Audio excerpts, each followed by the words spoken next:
menjelang kena ajal Imam Ghazali selesai karang kitabnya, dan kitab terakhirnya menjadi kado terakhir Imam Ghazali yang nekebah ke kitanya.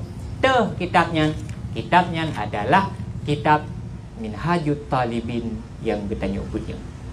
Hanatrip setelah Imam Ghazali selesai karang kitabnya, kemudian Imam Ghazali mulai sakit dan akhirnya Imam Ghazali berpulang nuwaba Allah.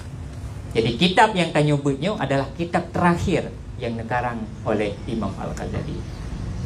Imam Al-Ghazali wafat beliau tepat di Bengah Senin. Bengah Senin pada tanggal 14 Jumadil Akhir tahun 505, iaitu abad ke-6. Diceritakan oleh adik ni, diceritakan oleh Ahmad. Pada subuh Senin oleh Ahmad, pada subuh Senin menjelang subuh, Imam Ghazali tengah naik daripada netren Imam Ghazali ni tubik Imam Ghazali nejak nejak ba yang menyebab katanya nejak ba kulah lah, nejak bai. Di mana Imam Ghazali kemudian selesai Imam Ghazali di mana netui semayang. Leh netui semayang Imam Ghazali kemudian ni semayang. Leh ni semayang nehoi Ahmad, nehoi adik ni. Gekun ba Ahmad. Gelakai bantu, gelakai tolong ba Ahmad giyuyak cok siat ija kafan yang kagak kebah le Imam Ghazali. Jadi ternyata Imam Ghazali nyo kalau meninggal beliau kalau lebih hawai nak kubah je kafan geron kubah nan lemari. Kubu tujuan ji supaya mengingatkan beliau kepada kematian. Jadi ate ne buka mari deh nan naya putih nan.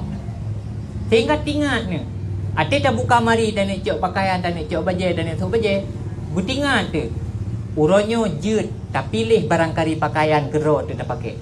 Tetapi pada sebuah saat baik tua dia bahawa tanyo akan pilih liur lain hijau putihnya sebagai pakaian dia. Uronyo jut tak pilih gerok dia tak pakai baju teh yang galak teh yang selera ro tu. Tetapi baik tua tu pada sebuah saat tubuhnya hanali balut dengan ija yang mewarna-warni. Hanali terbungkuh dengan pakaian yang hebat-hebat. Pada sebuah saat ija putihnya ke yang akan menjadi pembungkus bagi tubuhnya. Untuk mengingatkan katanya, maka Imam Ghazali disediakan awai nekebah kedua ni ija kafan dalam lemari. Nebedah Ahmad necok ija kafannya, nejuk Pak Imam Ghazali. Necok Imam Ghazali ijahnya necum. Setelah necum, nepetupat kaki Imam Ghazali, kemudian negisaka menghadap kiblat, kemudian ija putih gunung, ija kafan yang necok Imam Ghazali nepedu pada mata. Maka diceritakan oleh Ahmad seketika pada saatnya Imam Ghazali berpulang nuwaba Allah pada subuh Senin 14 Jumadil Akhir tahun 505. Maka kitab yang kita nyebutnya adalah kitab yang betul-betul dengan sengaja Imam Ghazali menyiapkan kitabnya sebagai pegangan bagi kita, sebagai rujukan bagi kita, dan sebagai bekal bagi kita, kado yang nekebah Imam Ghazali ke kita.